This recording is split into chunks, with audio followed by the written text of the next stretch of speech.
aqui vai a revisão da P2, a nossa prova de leitura e de gêneros textuais. Vamos lá? Primeiro, retomando o conteúdo da P2. A prova constará de 5 questões relativas à leitura do livro Diário de um Treinador de Monstros. Lembrem-se que vocês deverão ter lido pelo menos até a página 100 do livro, certo? Na segunda parte da prova, nós teremos 5 questões referentes ao trabalho com os gêneros textuais. Do capítulo 5, do livro de língua portuguesa 1, trabalharemos com o gênero documentário, que inclusive foi o gênero que serviu de base para a produção dos mini documentários que vocês me enviaram, tudo bem? E no capítulo 7, do livro de língua portuguesa 2, o gênero poema, inclusive é um gênero com o qual ainda estamos trabalhando, mas não tem problema, porque vocês já tiveram acesso às características do gênero, às estruturas, a forma composicional, as figuras de linguagem, e isso já é essencial. Vamos lá. Sobre o livro, o que vocês precisam saber? Primeiro, é importante que vocês se atentem, durante a leitura, às características das personagens, né? Quem são elas, como elas vivem, qual a forma de agir, né? Qual a personalidade de cada um. Observem também todo o contexto vivenciado pela personagem principal aí, que é o Adam. Fiquem atentos às aventuras, né?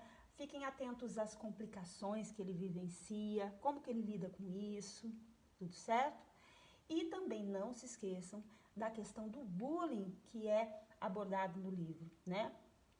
Praticado durante a narrativa contra o protagonista da história, que é o Adam. Fiquem bem atentos a isso, será importante. Primeiro, sobre o gênero documentário, né? O gênero documentário possui estrutura e elementos que o compõem. Então, é muito interessante que lá na página 100 vocês retomem essa estrutura, retomem esses elementos, certo? Existem elementos técnicos fundamentais usados na construção do documentário.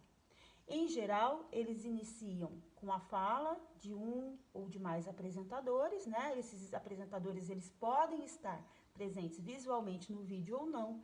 E depois eles seguem uma outra estrutura, introduzindo o assunto que será abordado nas entrevistas. Não se esqueçam da vinheta de abertura e da vinheta de crédito, certo? São todos elementos que compõem esse gênero.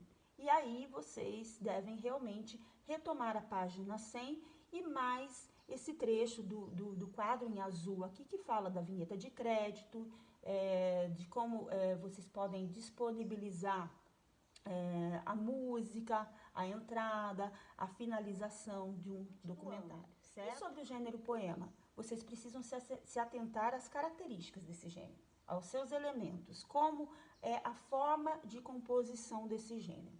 Também é muito importante que vocês saibam interpretar poemas, tal como fizemos durante as nossas atividades. Retomem a importância, o conceito e o efeito de sentido das figuras de linguagem nos poemas, tá bom? Dica: revisem os slides disponibilizados como material de redação no Google. Então, como eu disse, aqui está, né?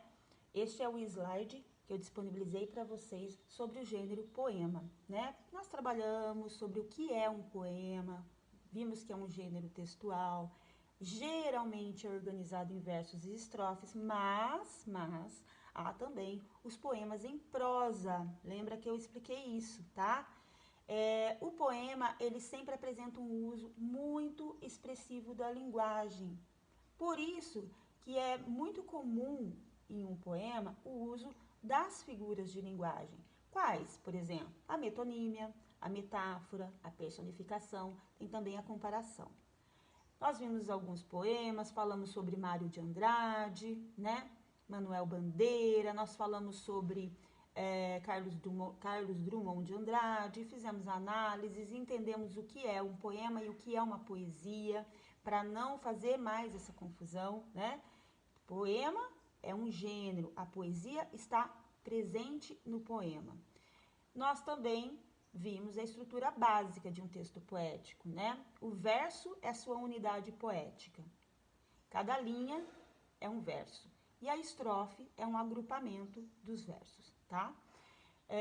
Nós revisamos alguns poemas vistos em aula, né? Nós também trabalhamos com as figuras de linguagem. Então, não se esqueçam da metáfora, que é a mais utilizada, né? É uma figura de palavras. O efeito da metáfora se dá justamente por um jogo de palavras que se faz na frase.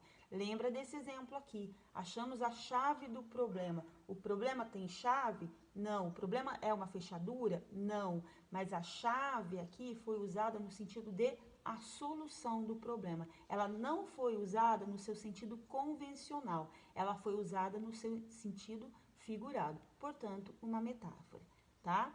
Não se esqueçam da personificação. Vejam aí o exemplo que eu dei. Uma noite triste. Noite fica triste? Noite é uma pessoa? Não. A noite é um elemento neutro, sem vida, um ser inanimado. Nós é que sentimos emoções como tristeza e alegria. Então, quando nós atribuímos um sentimento, né, algo típico de um ser humano a um ser inanimado, nós fazemos uso da personificação, que é muito presente também nos poemas, tá?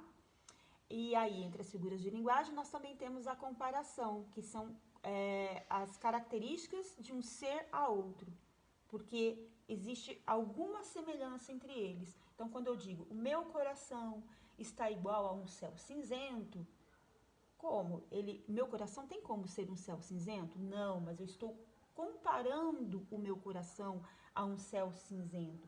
O carro dele é rápido como um avião. Peraí, carro é carro, avião é avião. Mas eu estou aproximando o sentido dessas palavras em uma comparação.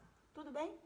Bom, é isso, tá? Espero que vocês tenham boas horas de estudo, que vocês façam uma prova com calma e que se deem muito bem. Beijos!